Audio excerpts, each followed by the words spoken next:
وهو الحبيب الذي ترجى شفاعته بكل حول من الأحوال مقتهمي مولاي صل وسلم دائما أبدا على حبيبك خير الخلق كلهم.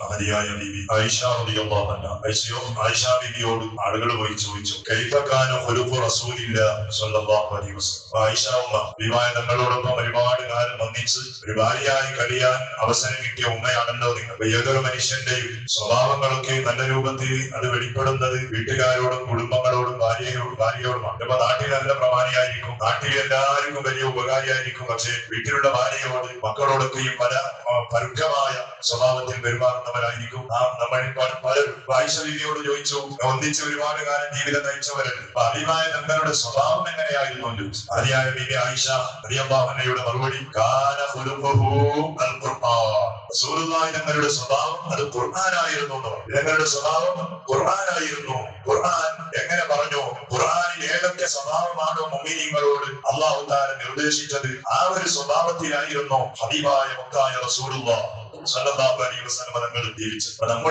നമ്മുടെ ജീവിതവും അതുപോലെ ഖുർആൻ പോലെയുള്ള ജീവിതമായിരിക്കും. ഖുർആൻ ധാരാളം ഓടും, ഖുർആനിന്റെ അർത്ഥം അറിയും, ഖുർആനിന്റെ പരിഭാഷ പഠിക്കും, എല്ലാം ഉണ്ട്. പക്ഷെ ഖുർആനിൽ പറഞ്ഞതുമായി ഒരു ബന്ധവുമില്ല. അങ്ങനെയാണ്, ഖുർആനിൽ പറഞ്ഞതുമായി ഒരു ബന്ധവുമില്ല. അതിന്റെ ഇടയ്ക്ക് കുറെ 12 കൊല്ലമോ ഒരു മഹല്ലിൽ അത്യവായി ജോലി ചെയ്തപ്പോ ഇവിടെ ഇങ്ങനെ എല്ലാം ഇതുപോലെ റമദാനിൽ മാത്രമാണ് പോയില്ല. റമദാനിൽ ഇതുപോലെ ഒരു സുബൈസ്കാരൻ എനിക്ക് ഒരു ചെറിയ ക്ലാസ്. അതിൽ വലിയൊരു അത്യാവശ്യം പൈസയിലുള്ള ഒരു മുതലാളിയാണ്, വലിയ ഓഫീസും കാര്യങ്ങളൊക്കെയും ഉള്ള ആളാണ്. അപ്പൊ അദ്ദേഹം എന്ന് പറഞ്ഞു, ഉസ്താദേ എങ്ങനെ ക്ലാസ് എടുത്താൽ പോരാ, ഖുർആന്റെ അർത്ഥം പഠിപ്പിക്കണം, ഖുർആന്റെ അർത്ഥം പഠിപ്പിക്കണം എന്ന് പറഞ്ഞു. ഇപ്പോൾ എത്ര കാലമായി ഖുർആൻ ഓതുന്നു, ഖുർആനിന്റെ അർത്ഥം അറിയില്ലല്ലോ. ഞാൻ പറഞ്ഞു, ഖുർആന്റെ അർത്ഥം പഠിക്കണം നല്ലതാണ്, വെറും പരിഭാഷ നോക്കി പഠിക്കാറില്ല, അത് പഠിക്കുമ്പോൾ പോലെ പഠിക്കണം. പള്ളി തൻസിലെല്ലാം പഠിക്കുന്ന ഇപ്പൊ കുറെ കൊല്ലം ഖുർആൻ പഠിച്ചു. പക്ഷെ ഇന്ന് വരെ ശരിക്കും പറഞ്ഞാൽ ഒരാഴ്ച ചോദിച്ചാൽ പെട്ടെന്ന് നമുക്ക് അർത്ഥം പറയാൻ പറ്റും. ഖുർആൻ അങ്ങനെയാണ്.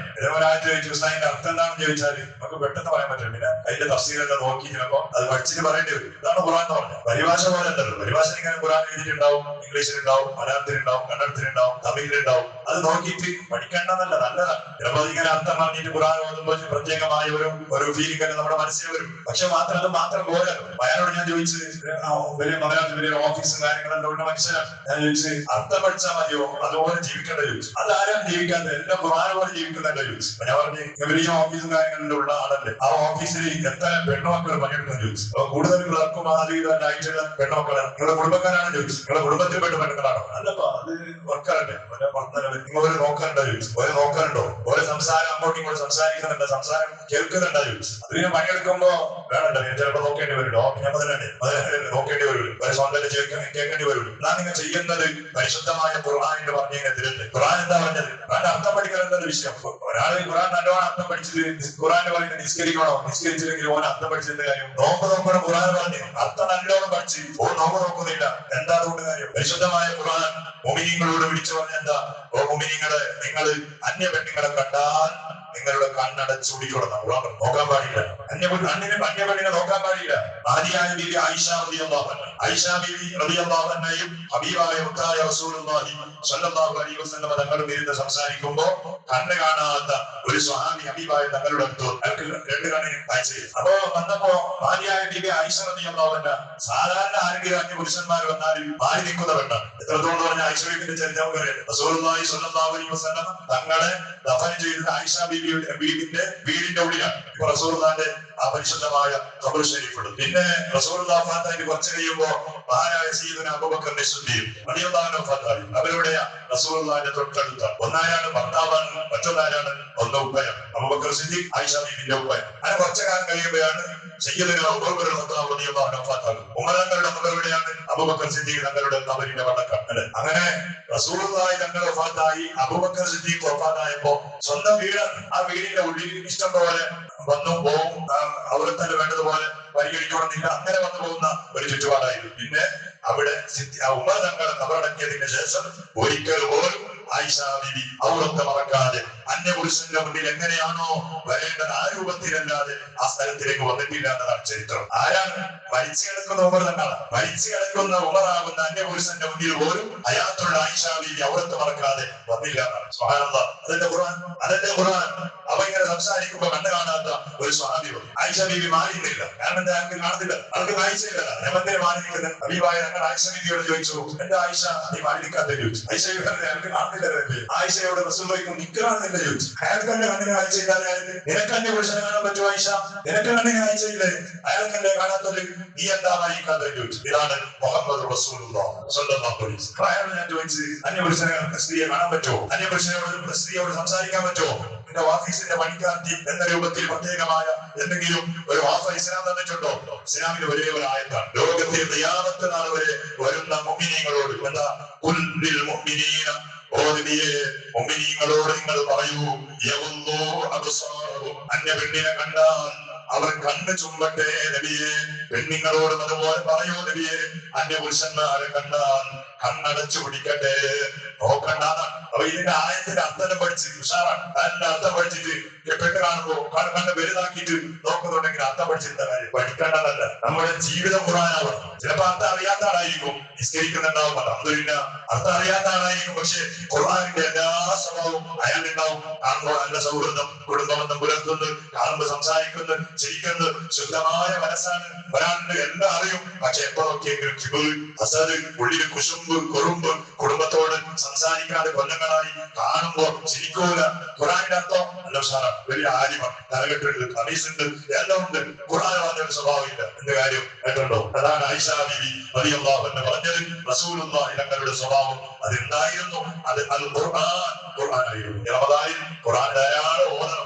അത് മാത്രം പോരാ, ഖുർആനിലെ ആശയങ്ങൾ, ആദർശങ്ങൾ, സ്വഭാവങ്ങൾ നമ്മുടെ ഉള്ളിൽ ഉണ്ടാവുകയും വേണം. അതാണ് നമ്മുടെ ഏറ്റവും വലിയ വിജയം. അല്ലാഹു തൗഫീഖ് ചെയ്യുമാറാകട്ടെ. റസൂലിനെ പരിശുദ്ധമായ ഖുർആൻ പറഞ്ഞതുപോലെ ജീവിച്ച്, ഖുർആൻ പറഞ്ഞതുപോലെ ഈമാനോടെ മരിക്കാൻ പടച്ചറബ്ബേ നമുക്ക് നീ തൗഫീഖ് നൽകണേ അല്ലാഹ്. ഒരുപാട് ആളുകൾ മാഷാ അല്ലാഹ് നമ്മുടെ പള്ളിയുടെ പദ്ധതിക്ക് വേണ്ടി രണ്ടാളുകളാണ് സഹായം നൽകിയത്. ഒരാൾ ഗൾഫിലെന്തോ പണിയിൽ ജോലിയുടെ കാര്യത്തിൽ ഒരു പ്രശ്നങ്ങളൊക്കെ ഉണ്ട്, അതൊക്കെ മാറി കിട്ടണമെന്ന നിയ്യത്തോടെ ഒരു സംഗീതം പടച്ചവനെ മഹൂലാക്കണേ അല്ലാഹ്. ആ സ്വതക്കയുടെ വർക്കത്തുകൊണ്ട് പടച്ചവനെ അദ്ദേഹത്തിന്റെ ജോലിയുടെ കാര്യത്തിൽ അനുഭവിക്കുന്ന എന്തൊക്കെ പ്രശ്നങ്ങളുണ്ടോ, പ്രയാസങ്ങളുണ്ടോ, അത് മുഴുവനും പടച്ചവനെ നീ മാറ്റിയിട്ട് നല്ല റാഹത്തുള്ള ജോലി, സന്തോഷമുള്ള ജോലി, ബറക്കത്തുള്ള ജോലി അല്ലാഹു അദ്ദേഹത്തിന് നീ നൽകണേ അല്ലാഹ്. അദ്ദേഹത്തിന്റെ എല്ലാ സകലമായ ഹലാലായ മുറാദുകളും നീ ഹാസിലാക്കി കൊടുക്കണേ അല്ലാഹ്. നിന്റെ പള്ളിയുടെ കാര്യത്തിന് വേണ്ടിയാണോ അയാൾ സഹായിച്ചതെങ്കിൽ പള്ളി നിന്റെ വീടാണ് പടച്ചവനെ, അയാൾ നീ ഏറ്റെടുക്കണേ അല്ലാഹ്. അതുപോലെ പിന്നെ ഒരാൾ പടച്ചവനെ മരിച്ചുപോയ കുടുംബത്തിലുള്ള ഒരുപാട് ആളുകളെ കരുതിയിട്ട്,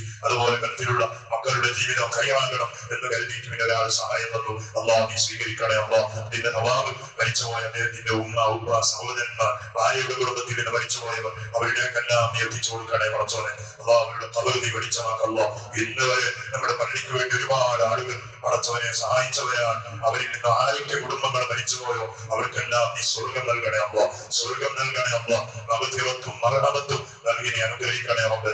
നോമ്പ് തുറക്ക് വേണ്ടി ഒരുപാട് ആളുകൾ സഹായിച്ചുകൊണ്ടേയിരിക്കുന്ന പടച്ചവനെ, മരിച്ചുപോയ ഉമ്മാക്ക് വേണ്ടി ദുആ ചെയ്യണം, മരിച്ചുപോയ മകന്റെ വേണ്ടി ദുആ ചെയ്യണം, കുടുംബങ്ങൾക്ക് വേണ്ടി ദുആ ചെയ്യണം അല്ലാഹ്. ഭൂരിഭാഗം ആളുകൾ ദുആ വസിയത്ത് ചെയ്യുന്നത് മരിച്ചുപോയ കുടുംബങ്ങൾക്ക് വേണ്ടിയിട്ടാണെങ്കിൽ അല്ലാഹ് അവരുടെ ഖബറൊക്കെയും നീ സ്വർഗീയ ഖബറാക്കണേ അല്ലാഹ്. പ്രകാശപൂരിതമാക്കണേ അല്ലാഹ്. വിശാലത നിറഞ്ഞ ഖബറാക്കി കൊടുക്കണേ റഹ്മാൻ. ധാരാളമായി നിന്റെ പള്ളിക്ക് വേണ്ടി, പാവങ്ങൾക്ക് വേണ്ടി, യതീമിങ്ങൾക്ക് വേണ്ടി, മിസ്കീന്മാർക്ക് വേണ്ടി സഹായിക്കാനുള്ള ഹലാലായ സമ്പത്തുകൾ നമ്മുടെ കയ്യിൽ നീ എത്തിച്ചു തരണേ അല്ലാഹ്. നമ്മുടെ മുറാദുകളും നീ ഹാസിലാക്കണേ അല്ലാഹ്.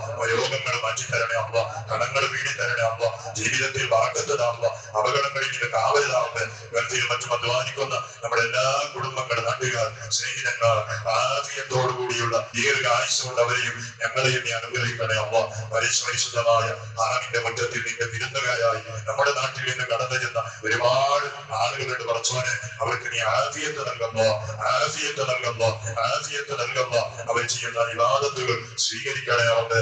നമുക്കും ആ പുണ്യഭൂമിയിൽ എത്തിപ്പെടാൻ നീ അവസരം തരണേ അല്ലാഹ്. ബിഹഖി സയ്യിദിന മുഹമ്മദ് സല്ലല്ലാഹു അലൈഹി വസല്ലം. അശ്ഹദു അൻ ലാ ഇലാഹ ഇല്ലല്ലാഹ്. استغفر الله.